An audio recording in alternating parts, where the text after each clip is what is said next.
आज हम आपको बताएंगे महाभारत के ऐसे 3 योद्धाओं के बारे में जिन्होंने वक्त रहते अपना पाला बदल लिया था।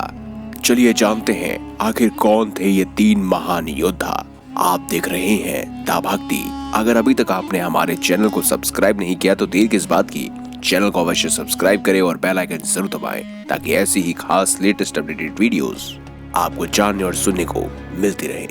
दोस्तों, महाभारत का युद्ध काफी अनोखी कथाओं में से एक है और कौरव पक्ष के बहुत से लोग पांडवों की ओर से लड़े थे तो पांडव पक्ष के लोग कौरवों की ओर से लड़े थे। ऐसे भी थे जिन्होंने युद्ध तय होने के बाद अपना पाला बदल लिया। आइए जानते हैं ऐसे कौन से थे वो 3 योद्धा जिन्होंने अपना पाला वक्त रहते बदल लिया। दोस्तों, सबसे पहले है शल्य। महाभारत में शल्य तो पांडवों के मामा थे, लेकिन उन्होंने कौरवों की ओर से लड़ाई लड़ते हुए पांडवों को ही फायदा पहुंचाया था। दरअसल दोस्तों, शल्य ने जब हस्तिनापुर का राज्य में प्रवेश किया तो दुर्योधन ने उनका भव्य स्वागत किया। बाद में दुर्योधन ने उनको इमोशनली ब्लैकमेल कर यानी भावनात्मक रूप से अपनी ओर मोड़ लिया। उनसे अपनी ओर से उन्होंने युद्ध लड़ने का वचन भी ले लिया। तब उन्होंने भी शर्त रख दी, युद्ध में पूरा साथ मैं दूंगा, जो बोलेगा वही करूंगा, लेकिन मेरी जुबान पर मेरा ही अधिकार होगा। दुर्योधन को इस शर्त में कोई खास बातचीत नजर नहीं आई। शल्य बहुत बड़े रथी थे, उन्हें कर्ण का सारथी बनाया गया। वे अपनी जुबान से कर्ण को हतोत्साहित करते रहते थे। यही नहीं, प्रतिदिन युद्ध समाप्ति के बाद जब वह शिविर में होते तब वह कौरवों को हतोत्साहित करने का कार्य करते, यानी आपस में भड़काने का काम करते। दूसरे नंबर पर है युयुत्सु। दोस्तों, युयुत्सु तो कौरवों की ओर में थे। जी हाँ, वह कौरवों के ही भाई थे, लेकिन उन्होंने चीरहरण के समय कौरवों का विरोध कर पांडवों का साथ दिया। बाद में जब युद्ध हुआ तो वह अंतिम युद्ध के समय युधिष्ठिर के समझाने पर पांडवों के दल में शामिल हो गए।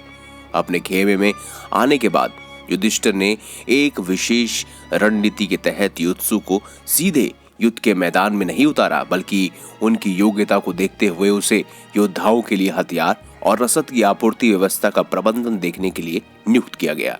अब बात करते हैं तीसरे नंबर पर मौजूद नारायणी सेना के सेनापति सात्यकी की। युद्ध के पहले दुर्योधन ने श्री कृष्ण से युद्ध में अपनी ओर से लड़ने का प्रस्ताव लेकर द्वारका गए। उसके कुछ देर बाद अर्जुन भी वहां श्री कृष्ण से युद्ध में सहयोग लेने के लिए पहुंच गए। उस दौरान श्री कृष्ण सोए हुए थे।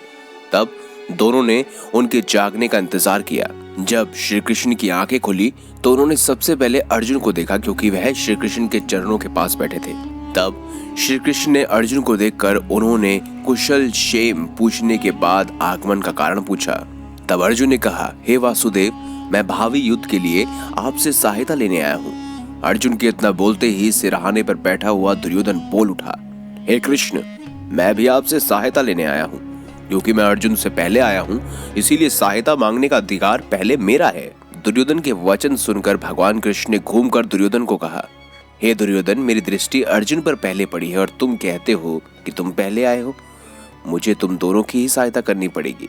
मैं तुम दोनों में से एक को अपनी पूरी सेना दे दूंगा और दूसरे के साथ मैं स्वयं रहूंगा। अब तुम लोग निश्चित कर लो कि किसे क्या चाहिए। तब अर्जुन ने श्री कृष्ण को अपने साथ रहने की इच्छा प्रकट की, जिससे दुर्योधन प्रसन्न हो गया, क्योंकि वे तो श्री कृष्ण की विशाल सेना यानी कि नारायणी सेना का सहयोग लेने के लिए ही आया था। इस प्रकार श्री कृष्ण ने भावी युद्ध के लिए दुर्योधन को अपनी सेना दे दी और स्वयं पांडवों के साथ हो गया। कालारिपट्टु विद्या में परागत श्री कृष्ण की नारायणी सेना को उस समय में यानी उस काल में भारत की सबसे भयंकर प्रहारक क्षमता और सेना माना जाता था। साथ ही दोस्तों, आपको बता दें कि सात्यकी नारायणी सेना का प्रधान सेनापति था। वैसे कहने के लिए तो वो कौरवों की तरफ थे, लेकिन आखिरी में वो थे ही पांडवों की तरफ से। तो दोस्तों, अगर आपको हमारी ये खास जानकारी, ये वीडियो अच्छी लगी है तो वीडियो को लाइक करें, हमारे चैनल को सब्सक्राइब करें और ज्यादा से ज्यादा शेयर अवश्य करें। मिलेंगे अगली बार एक नई खास वीडियो के साथ। अब तक के लिए बहुत बहुत धन्यवाद। देखते रहिए दा भक्ति।